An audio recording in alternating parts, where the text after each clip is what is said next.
Let's see you make a video right after sending your daughters off into the pouring rain where there's great dangers. You should not make this video. I don't want to make the video. I refuse to make this video. It's absolutely outrageous. So, this is a Citizen Godzilla. I slept with it last night. It sounds horrible. You slept with it last night. That sounds horrible. Well, let's contextualize it. Don't even say the word contextualize. That word should never be used. The past participle verb contextualize is never allowed to be used again.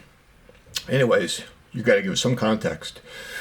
Well, I mean, I wore it last night so that I could see the loom. I wanted to do a loom check on this Citizen Godzilla, and I thought it might make me feel whole because I'm a watch addict, you know.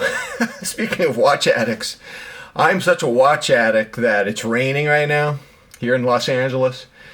And the rain is such that everyone's on these daily weather reports on their phone apps and whatnot, their desktops, phone apps, hourly weather. You know, I don't need a weather report. I need a watch obsession report.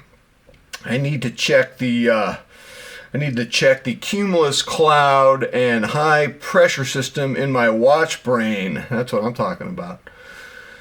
So in today's presentation, I want to talk about some 3 television shows as they pertain to my my watch obsession, my watch addiction. Maybe I'll do a review of this sometime. I don't know if I'll be able to review this because the rigidity of the rubber strap is such it just flops on the desk. I can't.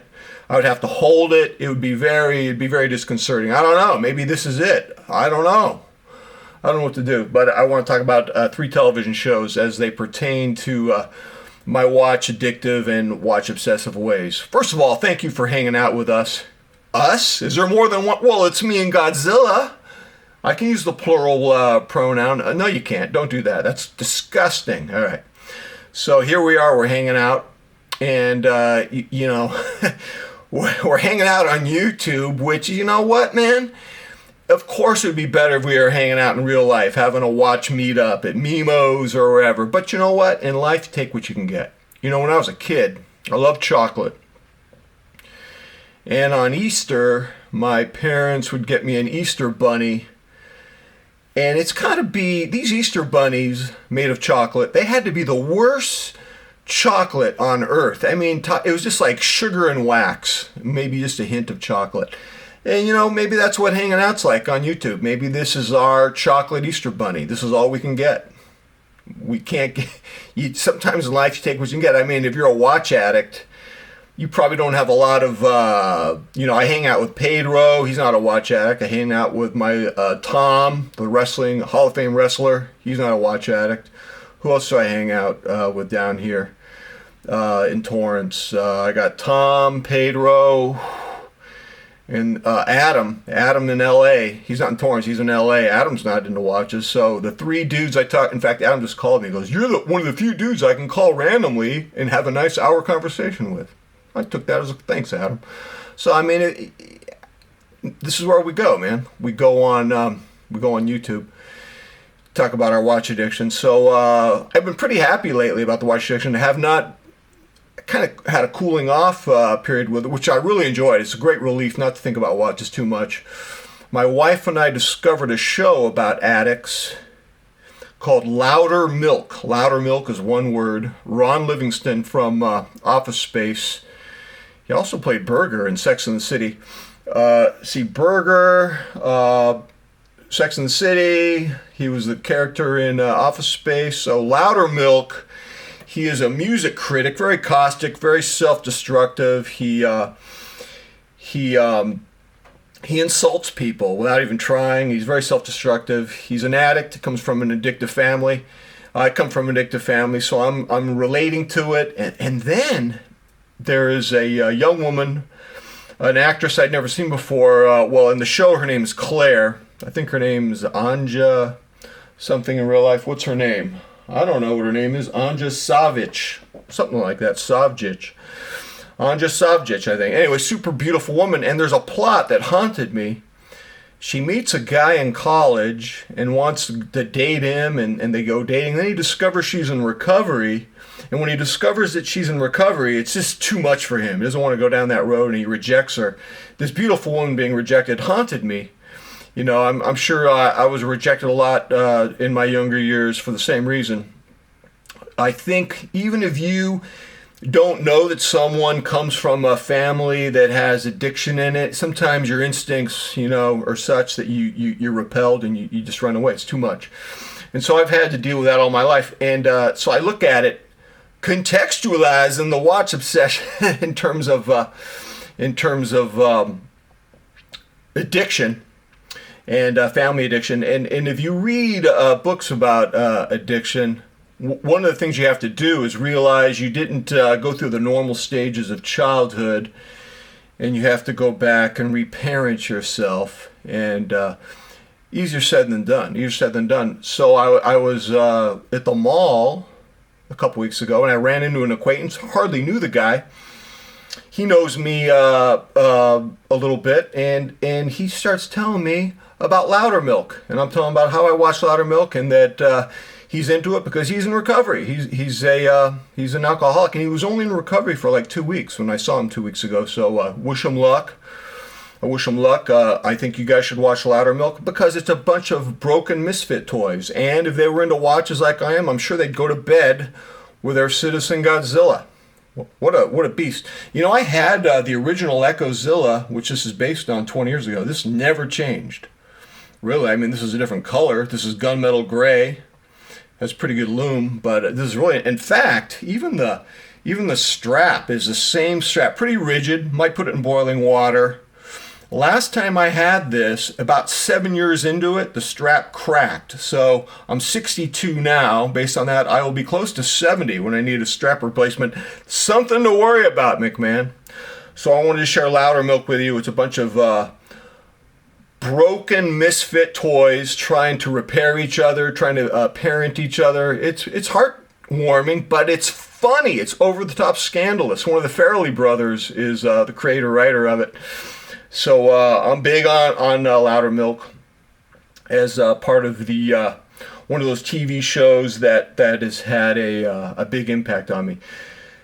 The other TV show I want to say that's had a big impact on me, this would have been October 16th, 1967. I was 5 years old, almost going to be 6 because my birthday is October 28th. And I was in the living room in the Royal and I Apartments in San Jose, California, right off Tully Road. You got that bridge, the overpass. I'm in my the living room watching the Monkees, and the episode was called I Was a 99-Pound Weakling. And I swear to God, I'm 5 years old, almost 6. This TV show defined my whole life. And I still remember it. I still remember my reaction to it. So Mickey Dolenz, and I always played Mickey Dolenz, by the way, when we did show and tell in the first grade at K.R. Smith Elementary. We would sing Hey Hey, We're the Monkees, and all the girls would be chasing me. It was crazy. I mean, I had to sign their autograph. It was exhausting being a celebrity. But anyways, Mickey Dolenz is competing for this beautiful girl in a bikini at the beach. He's competing against Mr. America, Dave Draper. One of my heroes, 6 foot, 235 pounds, Dave Draper. And Draper just kicks sand in his face. It's clearly, this episode was inspired by the Charles Atlas comic book ads. And he should have been wearing a Citizen Godzilla for size and strength. So Mickey Dolenz undergoes a bodybuilding program, comes back to the beach, and this time the girl in the bikini doesn't care about bodybuilders, muscles. Nope, she's moved on to literary book nerds. And there's a guy, her new boyfriend, he's reading Proust, Remembrance of Things Past. That's interesting. So she's reading Proust. It's all over Mickey Dolenz. And, you know, when I was a kid, I'm watching this, I didn't have a word for this, but I knew something. This episode was teaching me something new, and it's called irony. And irony is a reversal of expectations. And when you when you dramatize a reversal of expectations, you're teaching the viewer to be skeptical of easy assumptions we make about life. Don't be so complacent in the assumptions you make about life, because life is absurd. Life is full of irony. And I was devastated by that episode. I mean, I didn't know that much about bodybuilding, but it resonated with me. God, I was not on a bodybuilding diet at that time. I was eating a lot of sloppy joes and a lot of Hostess snowballs, which are, if you don't know what a Hostess snowball is, you should probably never eat it. It's like a chocolate cake with a pink coconut frosting on it. It's disgusting, and I think I ate one every day at school. So that show had a huge impact on me. It taught me about irony, and a couple ironies I want to share with you about the watch addiction that I've learned over the years. In fact, this was the first real watch I had, the original Echozilla, 2005. Here we are 19 years later. We're in the Godzilla here. So one thing I learned is you can try too hard in your watch. Can I call it a hobby? It's a brain hijack, dude. It's not a hobby. Contextualize. You can try too hard. And you know what I found is the harder I try to achieve watch collection perfection, no, the harder I try, the worse things get. I just go down a rabbit hole of anxiety. So ironically, if you can just back off, it helps a lot. In fact, I cooled off for quite a bit recently. Felt better, and I think it's important to create an occasional watch hobby YouTube essay, even if it's sometimes if you're self-indulgent and there's a little bit of stream of consciousness, that's okay. If it's what we used to call a ramble 10 years ago, do they still say it on YouTube? He's gonna do a ramble. I don't know if we still, but it's okay to do that once in a while. I think you can connect meaningfully with fellow watch hobbyists, addicts, whatever. I'm not even sure there's a fine line. I'm not even sure how strong the line is between those two categories. It's okay to do it once in a while. But I noticed as I cooled off for a while that it's nice to not get your dopamine brain hooked on the emotional potato chips of posting all the time on Instagram or posting all the time on social media, focus on what really matters in life. I mean, for us who come from addictive families, we need to learn how to parent ourselves. And I'm not going to lie to you guys, man. You know what's been on my mind every day? There was an actor in Bosch, a tall dude, really amazing actor. His name was Lance Reddick. I wrote a piano song for him. I think about him every day. We lost him. I think he was my age. We lost him about a year ago or so. I think I don't know. I think he had a heart attack or something. But I think about him every day, man. Puts my life in perspective. Think about I don't know these actors on TV, but I hear about losing someone, and I don't know, man. I feel like I miss Lance Reddick, and I never knew him. I mean, I knew him as an actor on TV. Felt connected to the power of his presence on his performances. And I'm just devastated by it. I think about it all the time. It puts my my addictions, my watch addictions in perspective. So, yeah, my wife and I enjoyed Loudermilk. It helped me contextualize. Don't ever use the word contextualize my watch addiction. And then we watched, this is funny, we're watching Mr. and Mrs. Smith, starring one of my favorite actors, Donald Glover. I love the show. So first of all, when he gets hired by some mysterious mercenary spy organization, he has to explain how much money he has in his bank account, and he says like $350. No, you have more than that, because you were wearing a Rolex sub in the very next episode, and then I see you wearing a Royal Oak and an Omega.